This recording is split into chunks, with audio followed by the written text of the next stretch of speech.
I'm going to be talking about stuff which is joint work with my students. If you see a pretty map of any kind, that's Kate.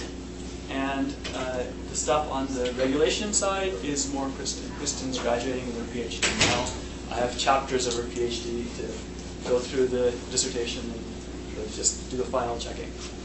But I wanted to make one other piece of credit to all this, which is one of our colleagues, when we first started working in this area of spectrum sharing, was Howard Shalansky from the law school.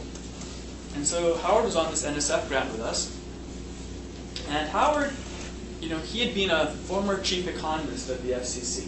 So he'd been in Washington. In fact, he was at Berkeley because it was the Bush administration. And then, when the Obama administration started, soon after he's back in DC. Right? And he's like at the office, either the White House in charge of like all regulation.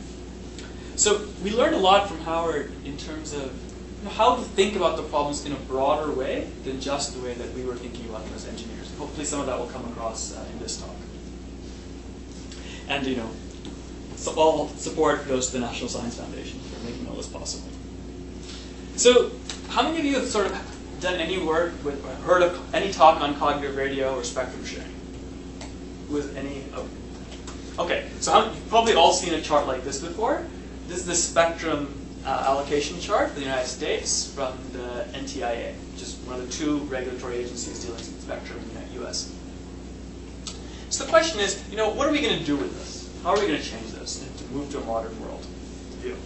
So this is basically showing all the spectrum divided up into different frequency bands, allocated to different uses. So what do we do? So what I want to do is to first say, well, what is that chart for? That chart is to help the wireless ecosystem. And what is the wireless ecosystem like? Just so we're all on the same page. So you have government regulators who make charts like that and do other things. And you have citizens here. But citizens do not directly use the spectrum. Like, nobody speaks RF. You don't sense RF in your body. Few people claim to be able to do that, but most of us do not. So you use basically some devices. And those devices are usually run through either an operator or directly bought from some vendor who's selling you some product. Some products comply with standards. Things like the LTE standard or Wi-Fi. All these are standards that from the regulator's point of view are basically, they're not mandatory. You can run a device that's operating at 2.4 gigahertz and is not Wi-Fi. It doesn't have to follow the IEEE standard. But all these things actually do exist. So this is this sort of wireless ecosystem, and the regulators are trying to do stuff to make this be healthy and to give people lots of devices and innovation, make innovation accessible to them. So when I think about ecosystems, I want to suggest an analogy just to keep things in your mind, how to think about it a little differently. So how many of you have heard of the ecological term of species succession? Has anyone heard of this? Okay, 1, 2 of you? Okay, so the story goes like this. Think about the Hawaiian Islands. The Hawaiian Islands are in the middle of the Pacific, and they're volcanic islands. So what happens when the island starts? When the island starts, you have this lava, this molten rock coming out of the ground and flowing. Now, nothing can live on that. Right? Nothing lives on that. That's how it starts. But somehow, at some point, it solidifies and becomes barren rock. And stuff can live on barren rock. What kind of stuff lives on barren rock? Stuff like this. Lichen. These are very self-sufficient organisms. There's actually, a symbiosis of an algae and a fungus. And they need that rock fundamentally to live on. It gives them a place to anchor. They extract some minerals from the rock, and they extract from the air and the sun everything else they need to eat and live. And they just live by themselves. They don't depend on anything else. So lichens are the first thing that should colonize some space. But it doesn't stay with lichen. As time goes on, the lichen's presence changes the rock, changes the environment, and then you can have things like this. We have some hardy plants that can grow amidst all this rock. And what do? They basically count on the soil and the other decayed bodies of lichen to sort of provide them with something to hold on to. So you start with things like this, and then things keep going on and on and on, and eventually you end up with this. a jungle. Now in a jungle, everything is interdependent on everything else in this web of interconnection. And they count on the existence of the others to even begin to operate, to exist. So when I think about wireless, the kind of picture I want to tell you is the wireless regulations that we have kind of date from a time when wireless was like the Lichen. Every system was self-sufficient, had to run everything by itself, couldn't count on anything else existing at all. And that was fine for then. But now we're in a world that's closer to this. And you have to think about what should regulation be and how do you architect systems, how do you think about spectrum for the jungle and not for the world of lichens. So that's kind of what this talk is about. Okay? So when I think about cognitive radio, it's in part of, let's adapt this new ecosystem, but there's a technical problem as well. And the technical problem I think of is basically a technical problem of correcting a time and space mismatch. So what do I mean by this? What I mean is if you look at a wireless system, you think of a wireless signal that you transmit as having some frequency footprint. That's the signal you're transmitting. But actually, it's not just existing in frequency, it also exists in space. So you have a transmitter somewhere, and as you get further and further away, the signal decays away in space. And of course, it also exists in time. So you might transmit at this time, but at a later time you're not transmitting, in which case you have no footprint. And so when you think about the spectrum as a resource you want to use without causing interference, what you have to do is you have to basically have a box that you live in. A time, frequency, space box. So how big are these boxes? Well, let's think about space first. The kind of space allocations that you have for systems that the government grants, or that you think of, the kind of minimum size of that is 1,000 square kilometers. So what's 1,000 square kilometers? Sounds like a lot, it is a lot, but it's basically, like something that's, 10-ish kilometers by 100-ish kilometers, like a metro area. You don't really get allocations that are much smaller than that from the government in terms of the spatial allocation. You can have up to nationwide, like the entire country. That's the kind of size of the boxes the government works with. We'll think a little bit later about why the boxes are those sizes. And here you have like decades, and this is like megahertz, right? So to deploy a system, what do? You basically receive an allocation from the government. You show to the government that your devices are going to respect that allocation. You get certified. And once you have that, you deploy a system on your own, by yourself, from the perspective of the government. Okay? That's your little piece of land.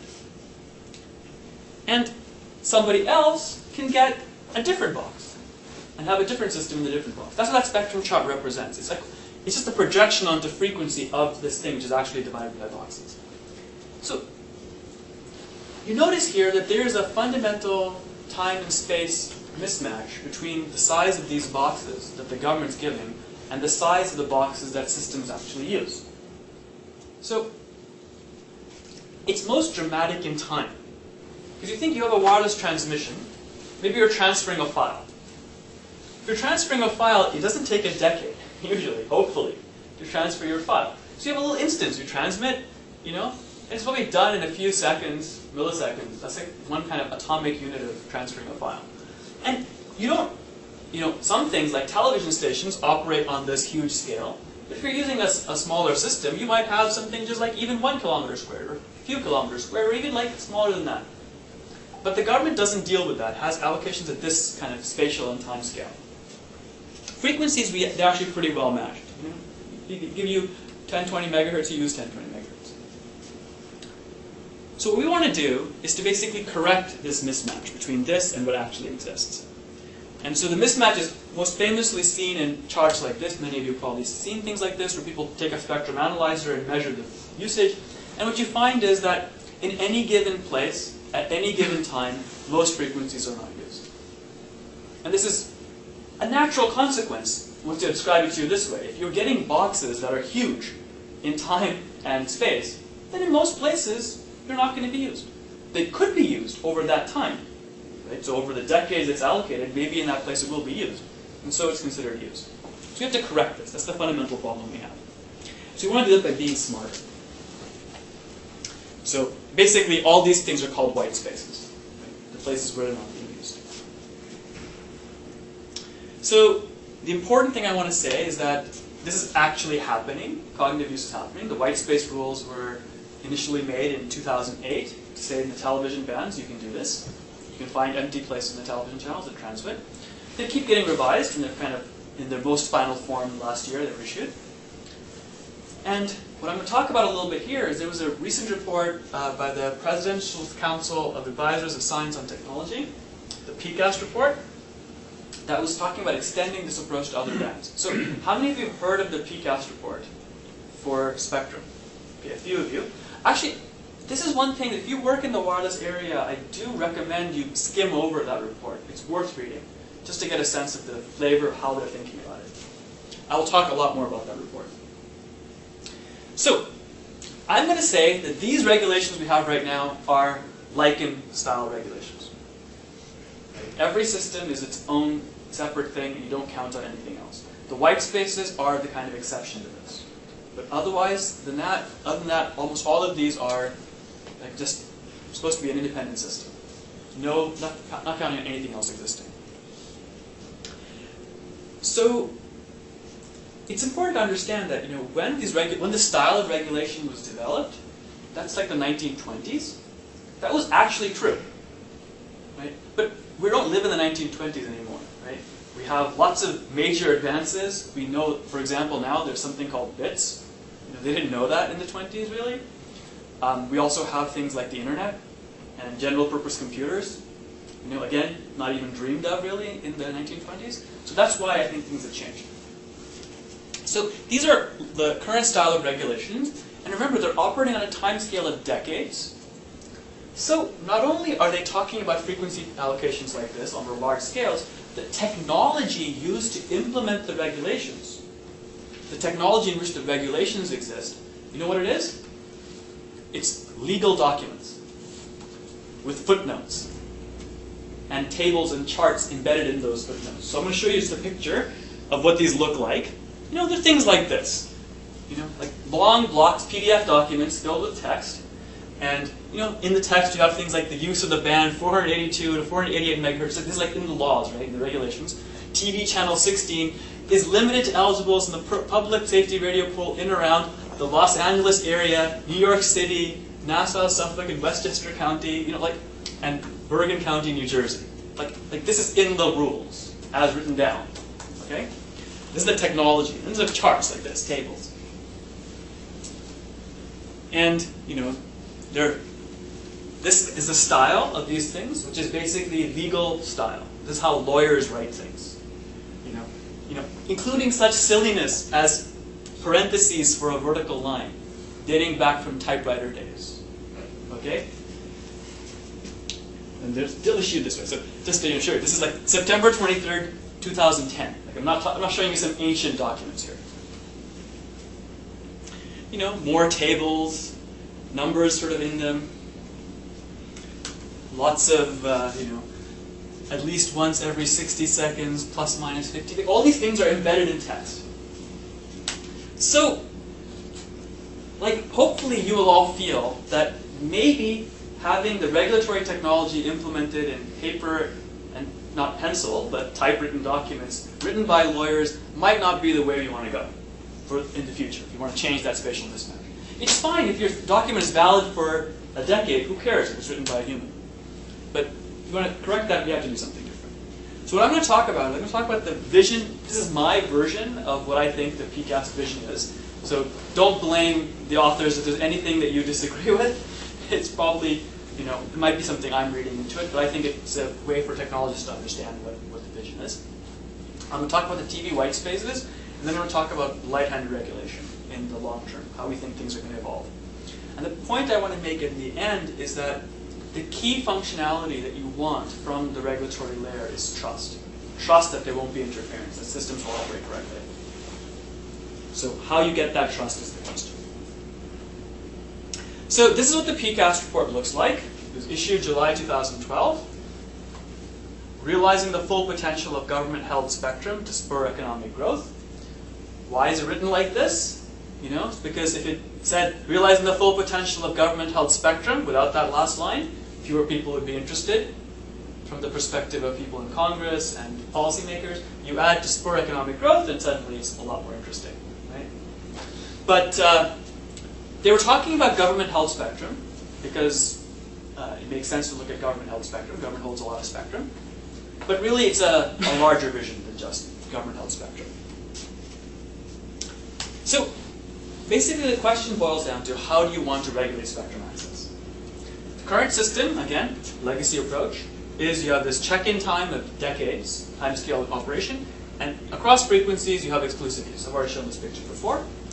And what a lot of people were saying is that this is really bad. Let's move to a completely modern system, which is a real-time market, where you have lots of little blocks of exclusive use across different frequencies, across different spaces, and you have basically operations operating at the millisecond or some comparable time scale, where everything is happening all the time in a real-time way. The PCAST vision is sort of something that's in between. It says what we're going to do is we will have check-in times where you kind of have to check in with the regulator at some level that is going to be intermediate between years and milliseconds, but it kind of has a potential for an evolutionary path that goes from here to here. And in addition to just having exclusive use everywhere, they said the fundamental thing you have to have is sharing. Even if your system has exclusive use at some time scale, once you move to one of these intermediate time scales, there's going to exist sharing. Different systems might simultaneously exist in the same space and the same time. Because time is being quantized, and space is being quantized to larger blocks. And in that, they thought the way to conceptualize it is to have primary users, secondary users, and tertiary users. So what are primary users? Primary users are, in the PCAST vision, these old legacy systems that are not compatible with the new spectrum access technology, which is operating at a faster time scale. These are slow time scale existing legacy systems. So those are primary. Then the PCAST report introduced a terminology to distinguish between secondary and tertiary users.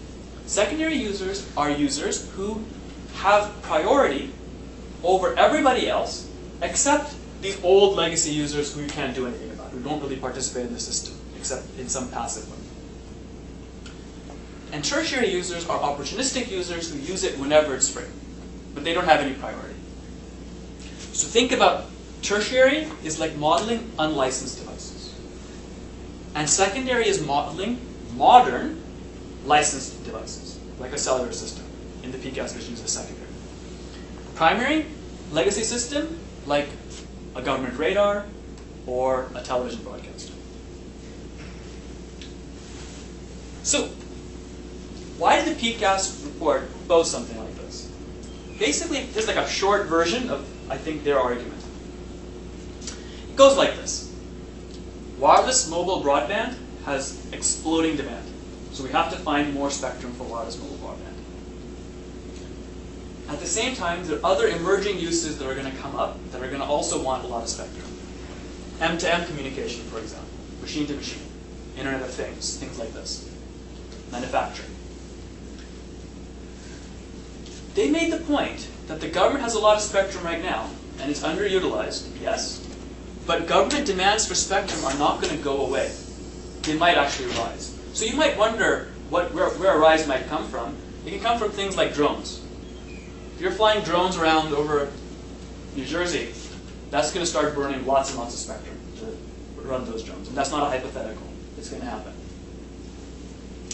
They also said that the legacy systems the government is using, as well as some commercial people using, are not just going to go away one day. There's going to be a transition time, and it might be decades long to make them go away. And finally, they said that government budgets won't support paying market rates for spectrum, and at some level it doesn't make any sense. Because what will happen is the government will be paying for spectrum with one hand to the other hand. Right? Because the government will be saying, we'll have an auction, this agency will, I'll bid $1 trillion. Okay, good, here, right back. I mean, like it's either a meaningless exercise, or they just simply don't have the money allocated to them that they can compete. So it doesn't necessarily make sense to only have a market mechanism for public use. Hence they said we have to have some other way to do it. But I would think there's a lot of disagreement on that. Yes, the last one there's a lot of disagreement. Right. And actually a lot of people disagreed with these too, but the PCAST report has an estimate that said not only can they not support paying market rates as a kind of practical political matter, but also if you look at how much it would cost for the commercial providers to buy out the government users, in a very simple sense, they say, look, let the commercial providers make the following deal. Government user, we will simply replace your systems. Like, you trade in your equipment, we'll give you new equipment that works in a different band, and Verizon will pay the bill for making the new equipment. By their calculations, it's not clear if that actually would be cost effective for Verizon to do. Whether Verizon would actually be willing to pay that much money. Their estimate was that it would be tens of billions potentially to do that. And the reason is that many of these spectrum users in legacy systems are integrated parts of whole systems that were engineered in the 1970s. So the problem is you can't just swap out the spectrum part for a new thing. You have to basically re-engineer the whole thing to use in a modern way. And all the why can't you just re-engineer it for the new spectrum? I'm not sure if this is in the report, but an argument I've heard from people in person is the engineers who designed the original one are all retired. And nobody is taught that technology anymore in schools. So you wouldn't simply take that same technology and implement it today. You'd implement it differently. So it's basically a fresh engineering effort required to actually do this migration. So they actually do try to argue against this. But the economic argument is that the government is using a resource of this value. Yeah. We as taxpayers are paying that value for Yes. that resources. Yeah, so the fact is that that's true. And so the people argue that in those cases what should happen is the government should say, well, maybe you don't need that system anymore. But from a political point of view, to argue to an agency that we're going to take away this capability you have, and you're using it, for example, for catching criminals, or, it's a hard political choice for someone to do. And it's so hard that essentially said that, why talk about it if it's never going to happen? Let's go to a system we can do. We can just, because they're using it scarcely, why not just share with them instead? So the important part is, in addition to doing this, you need to actually change spectrum from being something just modulated only by footnotes in documents to something which is actually run technically. So the idea is you would have a spectrum database of some kind, a technical thing, and you have these requests for access coming into a technical system, which is then giving technical messages out at some fast time scale. And this, I think, is the more important conceptual shift.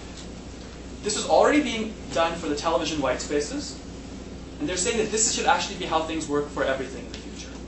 That when you have a spectrum access decision, it shouldn't be a lawyer making a pleading and having a discussion. It should be a technical message going to some database or some kind of entity that sends back another technical message that authorizes use. So they proceed to describe what the differences are between just the whitespace approach and what they're saying for the federal spectrum and for a more general spectrum access system. I don't want to spend too much time going over this, but I do encourage you to look at the very nice tables in the PCAST report. But one basic question was, why would people accept this? Like, what is this new way of thinking about a spectrum? Because the cellular guys before were very strongly saying what they need is a block of spectrum on which they have complete exclusive rights, and they're the only ones allowed to build there, and they will build their system. They know how to do that, they want to keep doing that, give them new cleared blocks of spectrum. PCAST report is essentially saying, no, you will not get new cleared blocks of spectrum. And their vision is, they say that you actually don't need that. They say that people will actually build even without a QoS guarantee. That's one claim in the PCAST report, implicitly throughout. And their evidence for that is, you're already doing it. The cellular providers are already building hotspots using Wi-Fi, on which they have no QoS guarantee. So it's not hypothetical. It's actually happening. Furthermore, they're saying that to make this happen, what you're counting on is not the availability of spectrum in this one band all the time, but instead of statistical availability, that you will get spectrum in one of many bands. Something will be available. That requires a technical capability of having a multi-band radio. And there was a time when those were considered hypothetical. PCAST report's point is, these are not hypothetical. All modern LTE systems already have multi-band radios. This is already happening. So this is going to happen. Moreover, cellular guys are saying, well, I really need to have completely homogeneous use in my cell. Like I know how to do spectrum engineering and like cell planning for these macro cells that are spaced at a very regular interval. I know how to do that. I don't know how to deal with this, mixture of different things. But the PCAST vision says, nope. Actually, already in LTE, you have heterogeneous operation. You have picos, femtos, and macro cells. This is already happening. So it's not plausible to claim that you cannot know how to operate a system that has some larger primaries, some smaller secondaries, and some tertiaries operating. This is not a technically unsolvable problem. Underlying all of this is another point which is not made so clearly in the PCAST report, but is very important when you think about spectrum regulation. It's that what systems want is not some spectrum in which that'll be their home for their little Lichen-like system. What systems want is more spectrum. They have some spectrum, they need more. And that completely changes it. Because if this particular more is not available, maybe this other more is available. But maybe even if statistically both those mores are not available, you still have some. You still have your connectivity. You can still provide some basic service. And the point, not so clearly made in the PCAST report, but made by the authors, is a cellular system cannot say, well, I need to have guaranteed availability. Because they already face variability of load. A lot of people might want to make a call, fewer people might want to make a call. There might be a sporting event, it might be a disaster, something might make people make more calls. Well, this is just the other side. Your demand is varying, your supply will also vary. You know how to handle variability. It's not plausible you can't handle it. Furthermore, what they said is this is like from the perspective of engineering systems. And this is the ecosystem things that they also said. From an ecosystem perspective, they said that actually location-based services do exist and are reliable. And not only that, cellular providers know how to deploy them. They deploy them all the time. So having a system which requires location to operate is not a crazy assumption. Your devices have location. Also, requiring connectivity to operate a wireless system in the old Lichen days seemed like a chicken and egg problem. Wait, I need the spectrum to have the connectivity. How can you ask me to have connectivity before I get any spectrum? It's kind of backwards. I need spectrum first. I need to have my link first, then I build a network. But they're saying that no, now you already have pretty much global wireless connectivity. What you need is simply a way of amplifying that to get yourself more spectrum. And finally, they were saying that the idea of having a lawyer quickly draft a memo and quickly getting an approval from the government all within a minute seems absurd for lawyers.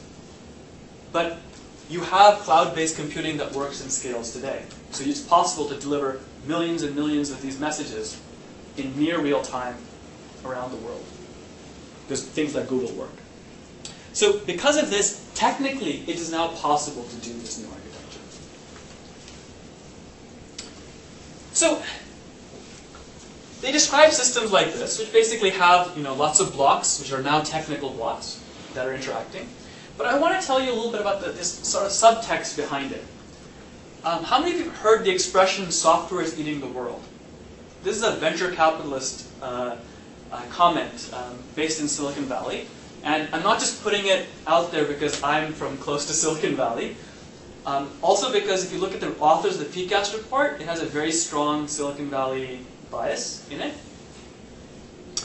And what it basically says is that our current technological age is one in which software and software-type ideas are expanding out and colonizing more and more parts of society. And nowhere, for example, there was an article recently that said software has now overtaken parents in matchmaking in the United States. It used to be that the single largest source of people meeting their spouses was parents and friends, sort of doing introductions. Software has now crossed that. And you think about that, that's like a very traditional like human activity that has existed for thousands of years, and now software has made an influence there. So software is... I don't believe that. Huh? I don't believe it. I saw a report on that. I don't know if it's true. but I mean, I'm sorry. So we have a theory here, right? We think universities exist in brick and stone. For matchmaking. In brick and stone. Yeah, matchmaking Exclusively purposes. for matchmaking. Yeah, that's But otherwise, there's no reason all these kids here sort of have to come here anymore. No, but Right? I We mean, believe in this theory. I So believe if that those of you who are still looking, this is your best shot, right? once you're out of here, it's over. That's it. Then your software will match. Well, maybe, so maybe the reason I don't believe it is because I live in this environment where I think, you know. No, but I mean, people I meet think the people report. by meeting people, not But- not right. by doing, you know, some. Just where the introductions happen. Of course, people get married to people after they meet humans, right? So, but where the introduction came from So is what people were I trying. would argue this. Yeah. I saw the report, and I think it only applies for people who are actively seeking. You know, just sort of on the market. It doesn't account for people who met without anything. No, Who regard themselves as offering. Regardless, you know, it's sort of. well, okay. Okay, let's not talk about the matchmaking literature. I don't know it that well. I just want to make a point that software is expanding, and Right. We give you that. one of the things that they're saying is that okay, so let's actually move spectrum management out of the domain of traditional systems of law and into the sort of software world. And one of the comments here that I think I want to make that's important is when this happens, when you start shifting, for example, regulation into software, you have to be concerned whether or not all of the values that you want to support are still going to be supported. And the person who makes this argument the best is really Lawrence Lessig in his book, Code and Other Laws of Cyberspace, his version 2.0 called Code. You can download this online. Have any of you heard of Larry Lessig or this book? Okay, so this book makes this very important argument that says when you start shifting rules from being interpreted by courts and human lawyers into basically software, you have to be careful that they're actually obeying the values you have. So in particular, in the spectrum context, suppose that there was a footnote in some legal document that said that you're allowed to use a spectrum. Okay? But when you send an access request to the database saying, I would like to use a spectrum, and it says no to you, do you think you can use the spectrum? Right? And the answer is probably not. If the technical system says no, if the footnote says yes, you can't really override it. Right? The technical system will take precedence. Well, let's think of the flip case. Suppose that the footnote said no, you cannot use it, but the software system said yes, you can use it. What do you think is going to happen? Systems are going to use it. So the software is sort of going to trump the rules. So we have to be careful. We have to think about whether it's actually capturing all the values we want. Because the software might have unintended consequences. The software architecture might have unintended consequences. So we need to actually be aware of that as we're looking. Okay, so this is like my introduction to the PCAST report and things about it. I will speculate a little bit on what happens next. Basically, what's going to happen is the PCAST vision is as new spectrum becomes considered, it will be assimilated into this model, just like the television whitespaces are in this model. And the vision is that things will keep getting better. The way that when you move things into software, everything will keep getting better as technology improves. This kind of optimism is kind of throughout the PCAST report. Basically, spectrum service providers, the people who are providing spectrum to you, this functionality is going to get better and better.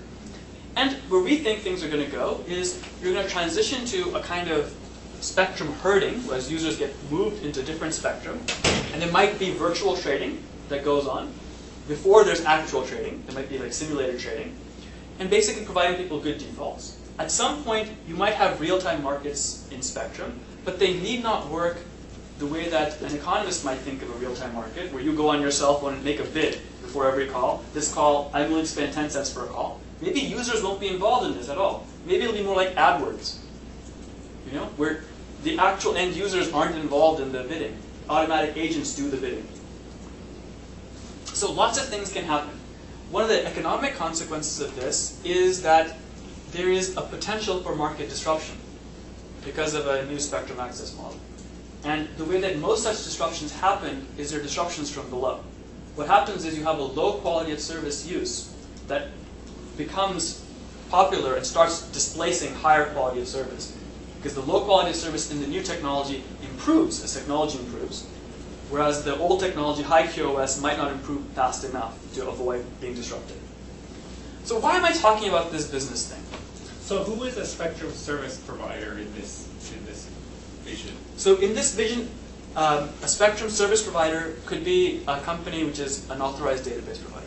So I have a question. What is the status of the database providers now? Sure. There are like a bunch of them who announced themselves as database There's providers. 9 people who won the, Right. 9 groups, I don't know all their names, who actually won the right by the FCC to be whitespace database providers, the television whitespaces. Right now, they are operating in a very, very locked down mode, in which they're basically told to provide bit-for-bit identical responses to identical queries. Like the FCC doesn't want to have any variation among them.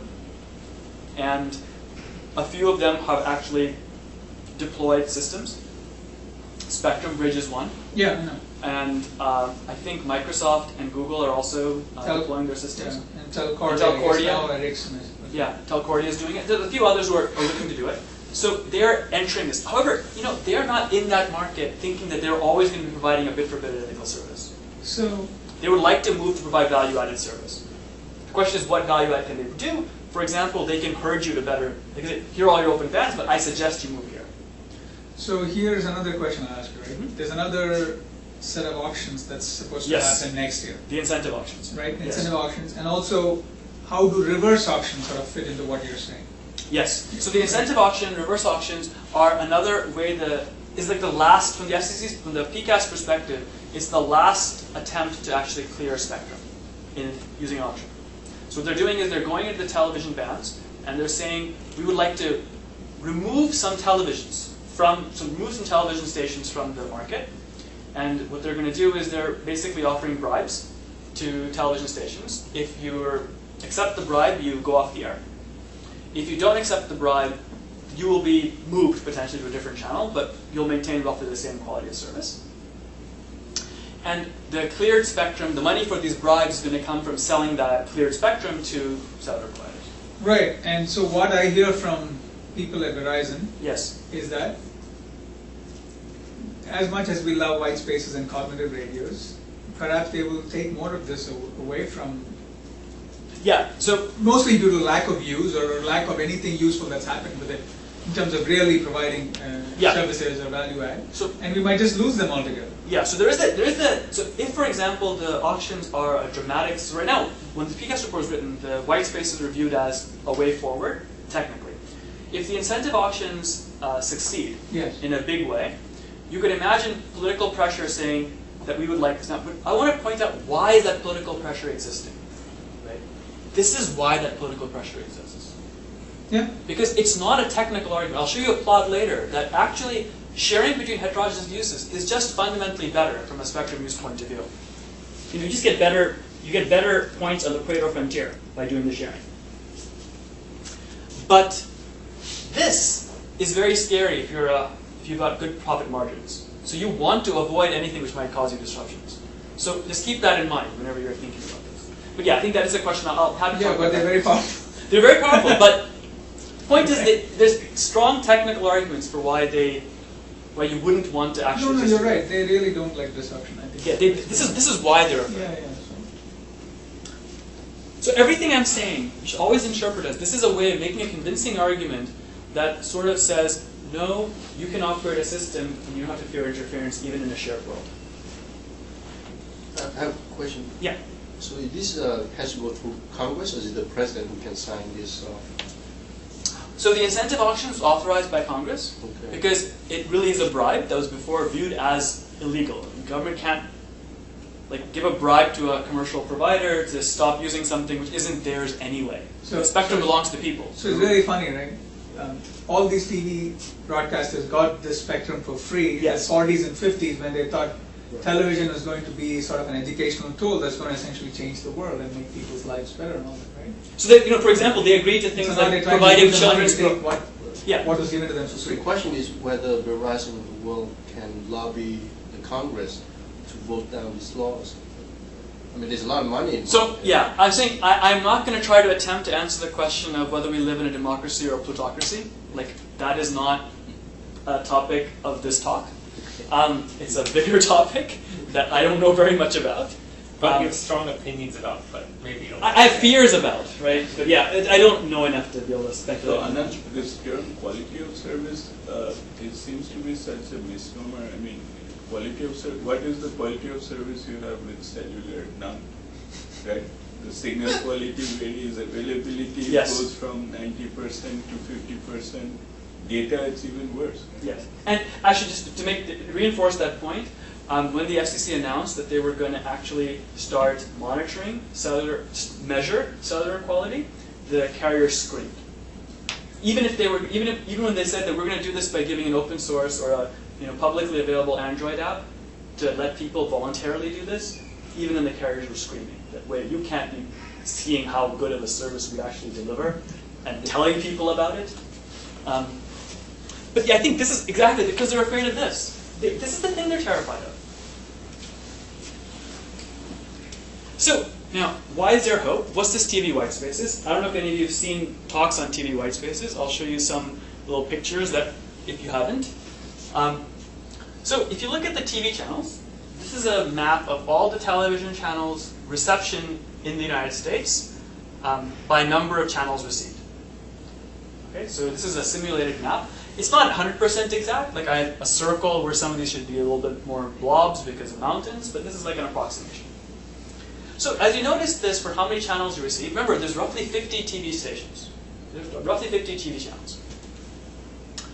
You notice that no place has 50 TV channels available over the air, but that's because you can't put them directly next to each other unless they're on the same tower, because they'll cross-channel interference, adjacent channel interference. You have some places that have a lot, of over-the-air TV stations available. Some places that have very few. And so it's clear, if you look at this, that there should be lots of TV channels that are not being used in most places. If you account for those adjacent channel exclusions and need to protect and all that, and you apply the FCC rules for white spaces, you get something like this.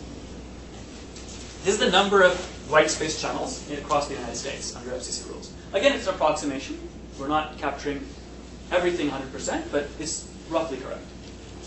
So if you look at it, you see there's places that have lots of TV channels available for white space use. You have places where there's fewer, and it's roughly the inverse of the previous map. It's not exactly 50 minus the previous map, because if it was, these places would still have 20, but they don't, because of that adjacent channel exclusion. Okay, so this is roughly what this looks like. But how big is your customer base in Montana? Oh, perfect. This is exactly the thing. People look at this, the first impression they have is, yeah, there's lots of channels available where there are no people, right? And where there are people, there's fewer channels available. And it's true. So what we did was we actually combined this data with the census data for the United States, and we plotted a histogram of number of channels available for white space and population density on a logarithmic scale. You might not think population density should be on a logarithmic scale, but it really is. Because in the United States, there's places that have very dense population, medium dense population. Basically, if you look at it, if you think the rural areas of New Jersey are sparsely populated, you have never been to Montana. Okay. Relative to Montana, it's like an order of magnitude difference is the rural parts of New Jersey. Who knows where New Jersey on the average is on this chart? Anybody know? Should be pretty high, I think we're at 1,000. We should be like the highest. Yeah, you're around here. Exactly. The New Jersey average is right around 1,000. Yeah, It's like 8,000 square miles, and oh, this is per kilometer. This square kilometer. Oh, I think we have 1,000 people per square mile in New Jersey. Okay, Yeah. so that's like a few hundred. Over here, yeah. So, but what you see is that yes, there is this overall downward trend, but there is variation at all population densities. Although there are, I'm sure, city blocks that are above 10,000 people per square kilometer, we didn't have resolution that big. We had resolution. How about normalizing this to the number of people actually watching UHF TV channels. Yeah, so the question, we don't know how many people actually watch UHF TV channel. It turns out that they are costing you $5 million each per household watching UHF. The problem is it's zero in all locations, Yeah, in right? most Because it's where there's 0 people, it's 0. No, but And where there's many people, they all have cable. Actually, they don't. They That's don't. the surprising There's thing. some. Actually, Yeah. when you look at it, what happens in the highly dense areas, there's some. there's somebody watching that TV channel most places. So because of but that, the number of people counts, right? the number of people counts. So there's a sense of that you can bribe all of them.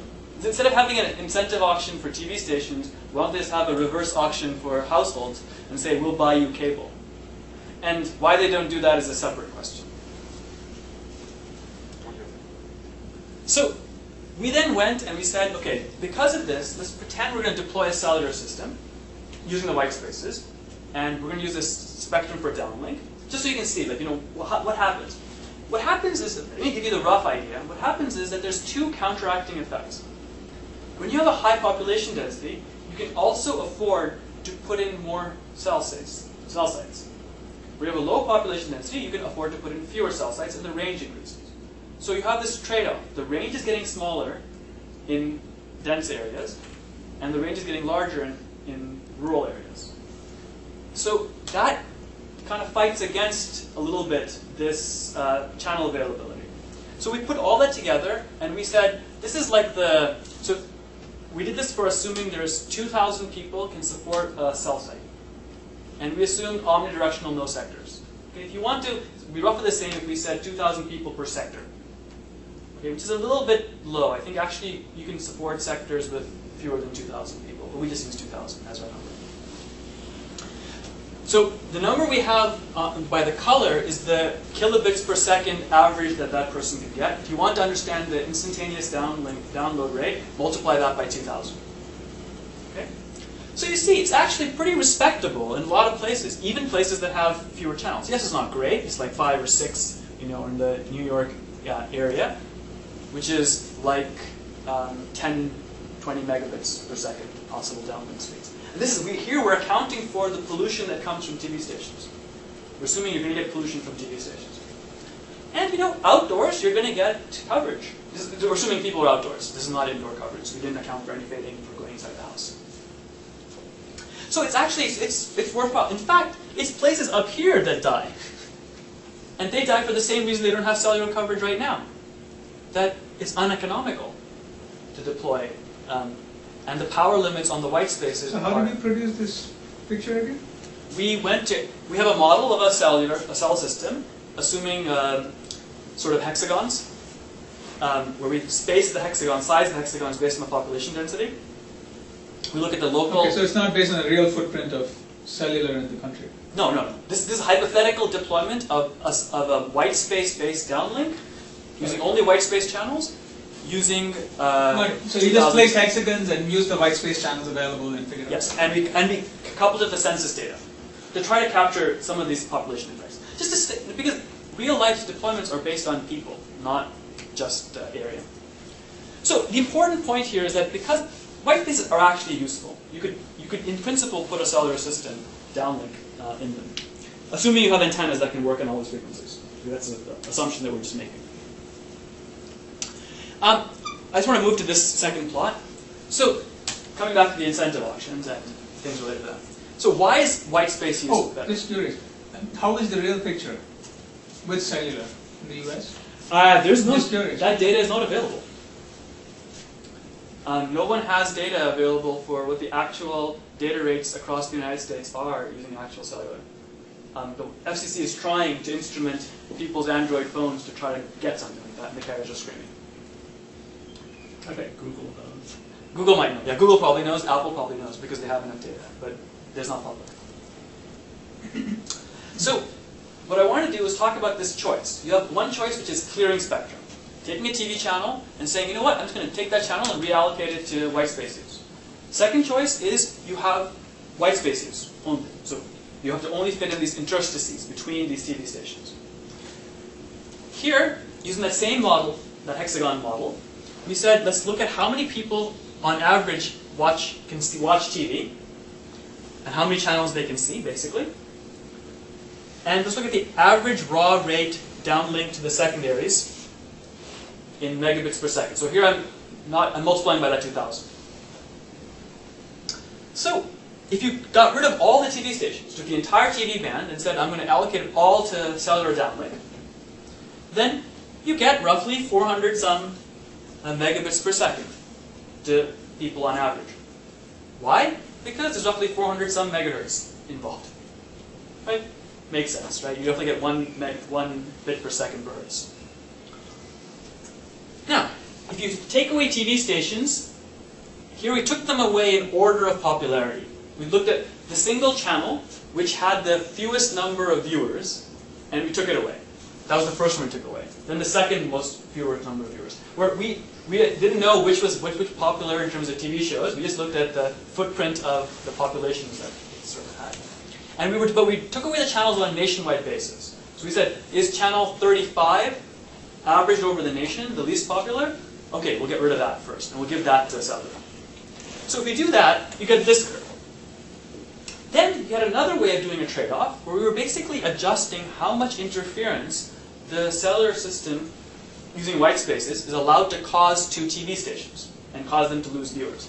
Because remember, any white space use, although we say it's not interfering, in actuality, there'll be some guy with a marginal TV signal who's now going to suffer from the rise in the noise floor.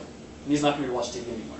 So we accounted for that. We sort of varied those knobs. And we get this kind of trade-off curve.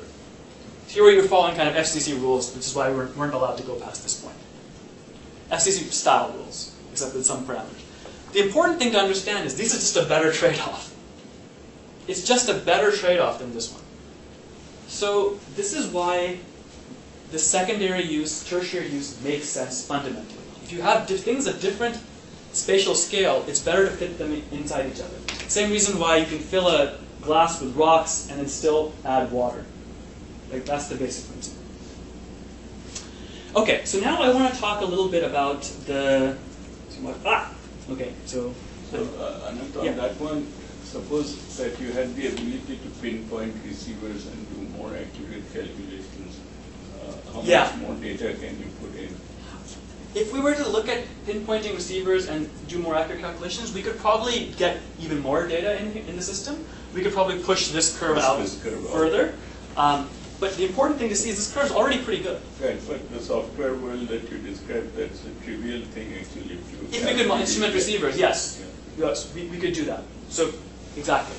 So, now how does the white spaces, how do they work? They work by basically looking at the... So I don't know, how long should I go? I realize I'm going slower than I thought I was. Well, we should about an hour, but we're at 3, but you didn't start till 10 after. Yeah, so I have 10 minutes? So, Yeah, okay. I just have to leave when we have a visitor coming.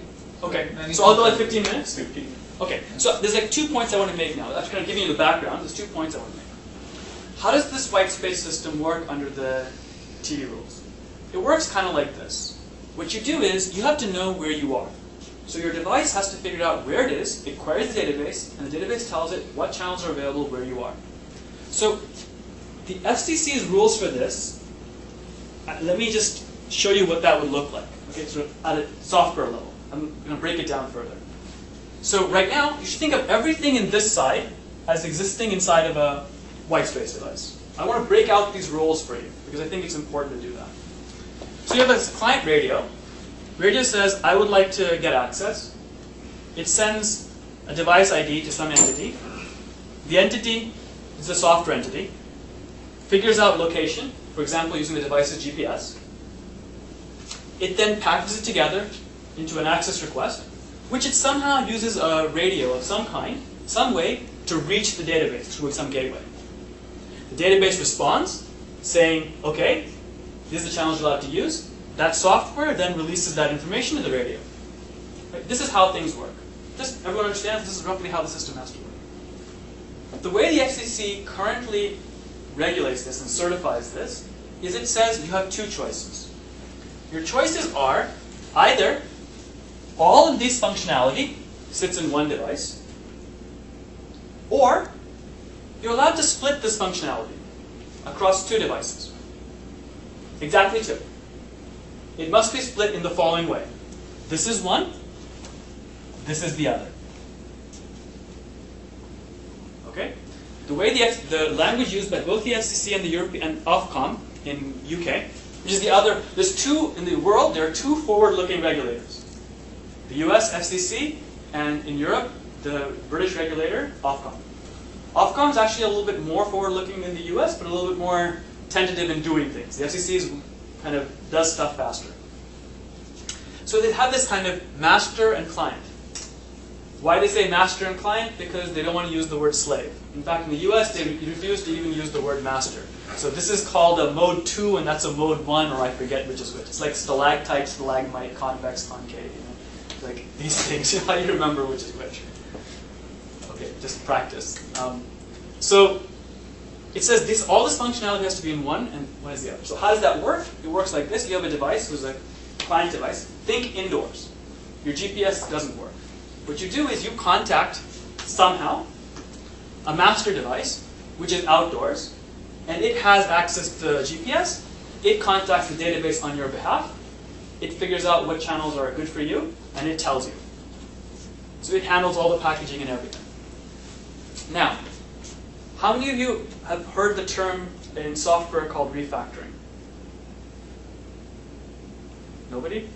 So you refactor your code, right? You look at your code, right? And you say, okay, wait, the functionality, the way I've done it isn't quite right. I should really pull some of these things apart to get the right architecture for your software. So what has to happen at this stage is a kind of engagement with these regulations and these rules to ask, what is the right architecture? How do you actually factor this in a more reasonable way? And what I want to tell you is that this breakdown doesn't have to be the only breakdown. You can have others. For example, you could say, well, I have a Whitespace device. My Whitespace device, it contacts my iPhone with Bluetooth. My iPhone has localization. My iPhone's localization is then combined with my iPhone's 3G connection to contact the database and get an answer back. Should this be legal or not? I think everyone here would say... What does the iPhone have that's not in the master device? It does not have any whitespace capability. Because the way the rules are written, the master device must also be a whitespace device. Right? And so here it has all the capability except whitespaces. It still has all three of these things. That's like one example. So from the FCC's perspective, however, this is near heresy. Why? Because I'm talking about relying on a different band, 3G band, a device certified for this band, to gate access in this other band. And this Lichen-like way of thinking about the rules doesn't let you do that. They're okay with accepting the database at one level because at least it didn't touch spectrum. It wasn't the spectrum using device. So, but from a software point of view, from an engineering point of view, it makes sense to actually allow this, to allow the iPhone to do this rule. So have you registered a Whitespace device on a database? Have I registered one? Yeah. No. Yeah. Where's he gone? You had to go to another meeting. Oh. Yeah, we haven't actually bought one yet. He actually bought one. Okay. And it's still in the box. I think we need to open it and register it. Yeah. So, any volunteers? So, what I want to say is, actually in here, each one of these three can actually be separately realized. You can imagine the localization coming from one thing, the packaging being done by a separate software entity, and the gateway functionality being provided by yet a third. For example, the iPhone could, for example, only be the packager when it doesn't use its GPS to find its location, but instead uses the cell phone towers to find its location. In that case, the location is coming from the towers, which triangulate and talk to this thing, and it packages the information, and the gateway is provided by the home Wi-Fi system that talks to the database. So you can actually split these up many ways, but actually the most logical way of combining it, actually, if you had to combine it, is to ask the client to do its own packaging. Why should the packaging be handed off to somebody else? The software functionality to put together the message and send it. All you need the gateway to do is to carry an encrypted message and back. So the gateway actually doesn't even need to be certified. Because if it doesn't work, who cares? If the message is encrypted end-to-end. So if you think about this, the architecture would be different. So I could tell you, you can imagine something like this happening. Another choice. You have a client which doesn't have access to one localization, but many different localization systems. Should it do this? Yes, because maybe more localization systems would give it access to a more tight location, which would give it a better answer from the whitespace database. Because what the whitespace database should do is take your location uncertainty and give you a list of channels that's only valid over that location uncertainty. It's a bug in the FCC rules that it doesn't do that. The Ofcom rules say that explicitly. But this is like, if you think about the architecture right, you get these things right. What the FCC rules do instead is they try a couple of different random exceptions where they try to cover each case with another exception in the rule. But the right thing is to get the architecture right. So I want to point this out as an area. So yeah, you can intersect locations. One of the other things you can do once you get the architecture right is you can imagine different functionality that isn't currently thought of. For example, spectrum sensing. How do you incorporate spectrum sensing into the database approach? The logical way to do it is to think of sensing not as the sole access technique, but as a supplement. What does it do? It gives you location information. How does it do it? If I know what TV channels I do receive, not the ones I don't receive, the ones I do receive, then I have some idea of where I am. So the sensing equipment, sensing television stations, can help me localize a client, which can then contact the whitespace database and get a channel list that's valid for that new, more restricted set of locations. The right way of thinking about sensing is as a supplement. This, again, is not permitted under the current rules, but should be if we architect things right. So normally don't think of architecture as affecting rules, but it does. And that's why we have to think about the architecture for the rules. Another step, going even further. If you think about your go-to ways of scaling software and distributed systems, your go-to ways are caching, proxies, cloud, right? The current approach, the FCC rules, don't allow you to do any of those things except at the database, which is a centralized entity. Well, the right thing to do is to have, if you had to scale it to millions and millions of devices, is to do the equivalent of how you scale the internet to millions and millions of devices. Was you have content distribution networks, local caches for DNS. The same thing should be done for the database access. One has to think about proxies for the database, local proxies. For example, here's an extreme example. You have a remote area that only has one-way downlink access to a satellite, like middle of the Sahara Desert. How can you have white spaces work there? Well, you can have it this way. You could have a downlink, which is updating this guy's cache of the database, and this guy then handles the queries for these guys. He doesn't even need to send anything back up, because the effect is only local. The instant this place becomes well connected enough to have different connections, well then, he can get a connection some other way. His cache could be invalidated. These are all things you want to allow. The current rules don't allow them. You have to change the rules to the right architecture, which will get this right. So here, I've talked about architectures that are all based on this certification and things will work correctly by proof of correctness. In the long term, you have to ask yourself, what is the minimalist thing that you need to have trust? Because that's what the regulator needs. That's the only function it has to provide, trust. Trust that when you use the spectrum, you won't bother somebody else. What we're saying is that, if you think, this is more speculative, so if you think about the internet, the thin waist of the internet is IP. But what is IP really about? IP is really about interoperable connectivity. That's what IP gives you, interoperable connectivity. That's all. It's the manifestation, physical protocol manifestation of the goal of interoperable connectivity. Everything around that gives you performance, that gives you other kinds of scalability, is not in the thin waist. It's DNS, it's BJP, it's all these other things.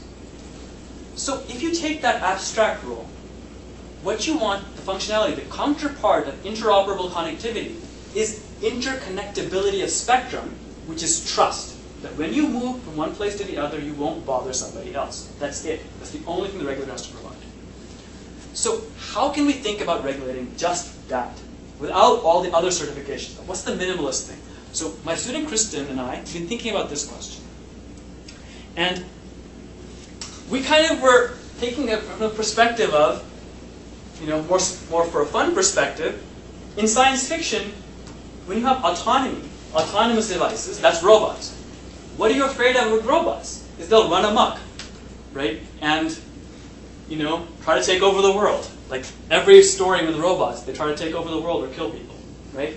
So in science fiction, the way that they've tried to address this problem is through things like Isaac Asimov's Laws of Robotics. How many of you have heard that or seen that, read that science fiction story, right? This is kind of the FCC's approach right now, is the Asimov rules of robotics. Except in the rules of robotics, it says, you must not harm any human, or through inaction cause a human to be harmed.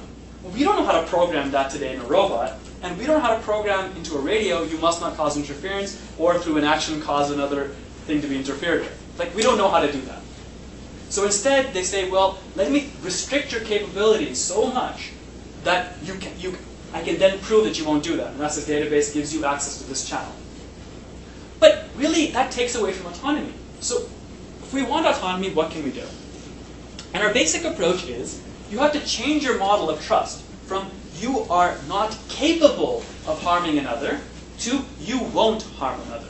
So what is the gap between can and will? The gap between can and will... Between walking and driving a car. Really? Well, when you drive a car, you can kill people, yeah, right? But exactly. If you walk, you don't. So why do you believe that you won't kill somebody? And for humans, you think about this in terms of incentives and deterrence. Not just that you can't do it. And we want to bring that as the trust model. So the problem with this is a topic which has been considered in political philosophy for a long time. And the basic problem is that the law of the jungle is big fish eat little fish. Right? That there is no trust and deterrence in the law of the jungle except of a very base kind.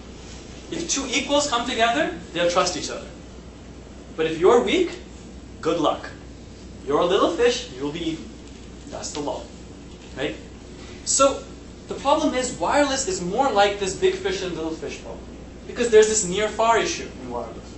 That if you're nearby to somebody's receiver, but you're far away from his transmitter, you can bother him a lot, but he can't bother you. So if you just look at the basic physical properties of interference, there's no trust basis. So we have to solve that problem. There's no deterrence. So I can talk about Lichen, but I'll skip all this. And I'll skip this. So we basically say, you need to move to a trust model that has policing. And the way that policing works is like this. A secondary transmits. Suppose it causes harmful interference to a primary. If it does, the primary somehow raises a red flag to the regulator. The regulator says, who's doing that? Figures out who's doing it. And says, you get a punishment. Get a go to jail. We view it as go to jail. I'll show you how this can be implemented.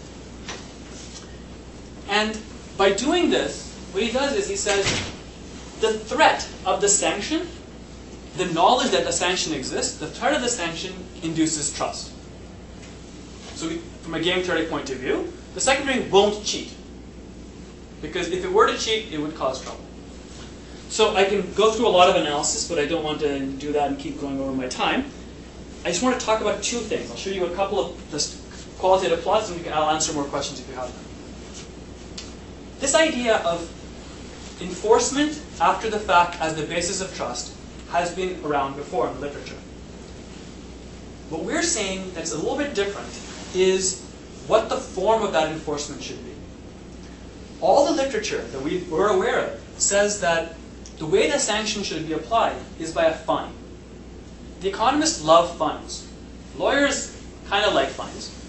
And at some level, fines were thought of as the only possibility for radios because the economists like them, and lawyers can't imagine anything else. For humans, lawyers know there's something else.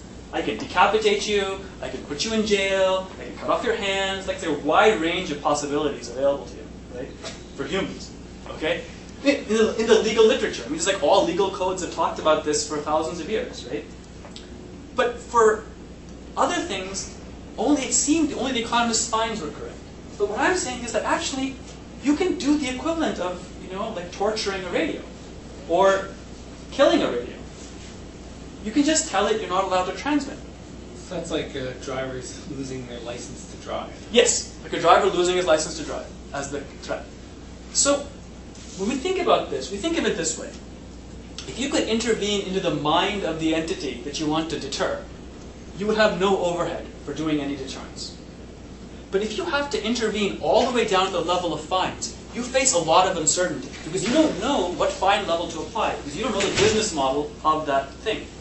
So if it's a very profitable, you might choose to always break the rule. But fines aren't supposed to be a price. Fines aren't prices. Right? Deterrence means you're not supposed to break this rule. In-kind is in between. If you have a bottleneck between the translation, between the bad behavior and utility, you can intervene at that bottleneck. And the great thing about wireless is that there is such a bottleneck. We believe that actually, if I take away your data rate, if I take away your ability to actually access the spectrum, I'm also depriving you of utility. And this is not some hypothetical thing. We actually believe this. So we think you should act here at the level of taking people's utility away. And this can be implemented with databases. If people are operating correctly, you want to send them a go to jail command. How can you do that with a database? Right? If they do something bad, you send them to jail. You just say, you periodically have to get tokens from me to operate. Except my tokens aren't going to be anything other than a permissive token. You're allowed to operate. All I have to do is certify that your device, if you don't have a permissive token, you cannot operate. That can be done with cryptographic signatures and trusted hardware module. But it's very simple. This can be certified. It's not certifying an operating system. It's just certifying a gate. If you behave badly, I deny you tokens for some time. So this is implementable. How does this work? I don't talk about why this works. You kind of believe why this should work. Let me just skip ahead. Yeah, here, show you these pictures. Okay? So here's an example. So what causes overhead in this situation? What causes overhead here is either secondary systems refuse to play. They refuse to actually expand out of their home band into the cognitive band where they have to sense or communicate to a database or do some expensive operation. Or they are sent to jail and are unable to use the spectrum because they're sitting in jail.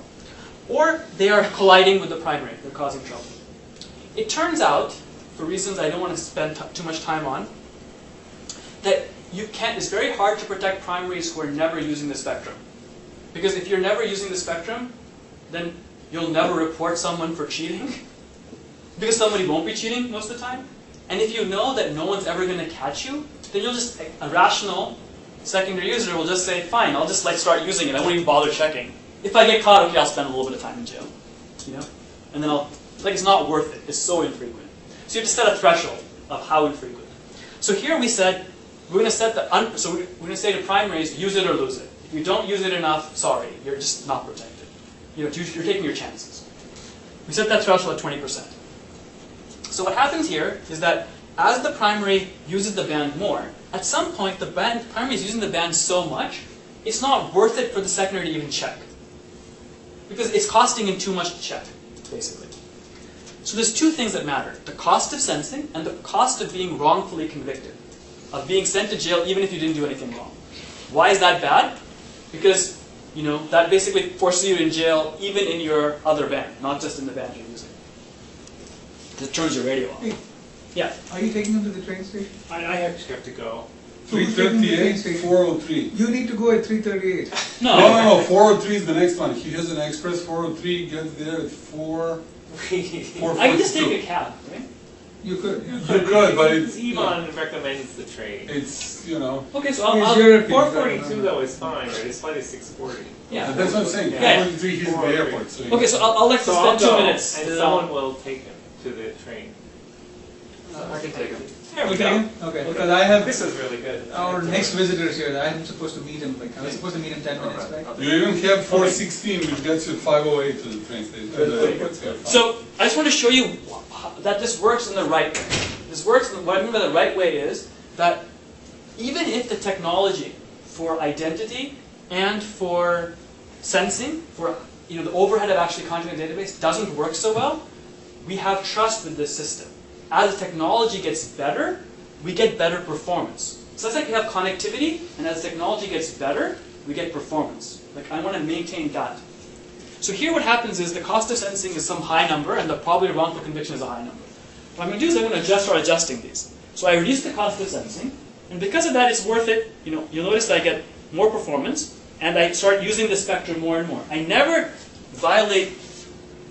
care about this. I still cheat back here. But watch what happens as the sensing cost gets even lower. Once it gets even lower, then I say, hey, why should I cheat here? Even though I'm allowed to cheat here, it's so easy for me to check. I might as well just check and not go to jail.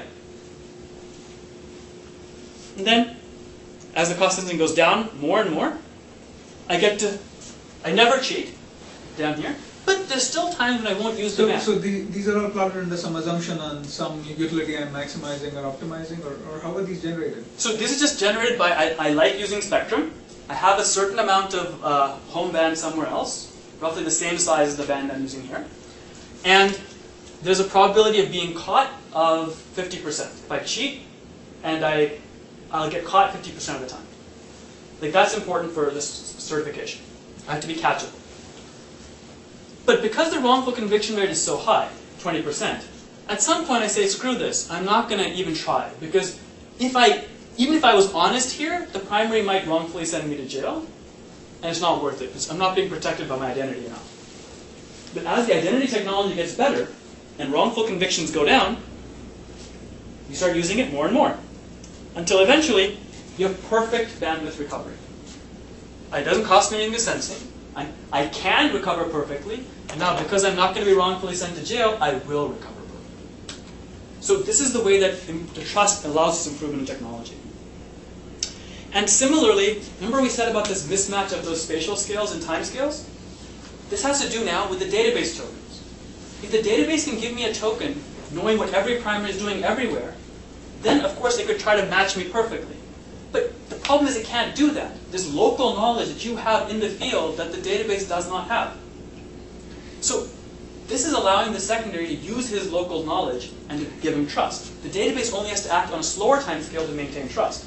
So here, if you just had the database alone, if you have a mismatch of time scales, at some point, from the database's larger time scale, everything is being used. But with this technology, as I change the probability of wrongful conviction, I start recovering everything. I can manage that mismatch of scales. This is how this idea works. This is why we think trust really is the thin race and can be implemented using databases. So that's all I wanted to really say. We get what we want. We can have no harm. We can guarantee trust and get performance later. We can have a sanction, which turns out to be based on the other alternative that he has, which is the unlicensed bands. So you want to make sure that there's enough unlicensed bands everywhere that honest devices have somewhere else to go. The fact that they have somewhere else to go is what makes you trust them when they are cognitive. Because nobody trusts a very poor person. Because they don't have anything. So what do they have to lose? It's easier to trust somebody who has something. And there are certain cases which are harder to ensure trust, which is rarely active primaries. And you can get performance metrics, and we know what the important parameters are. This works. So I'll stop here. I've said we've also looked at the game from the primary's point of view to make sure the primary doesn't cheat. And in fact, it's possible to set the incentives up for him as well. So he's also going to play properly. So we think the architecture in this direction can be built, and then the software architecture can be built for performance, and as long as you refactor things properly. Okay, thanks. Sorry for going over.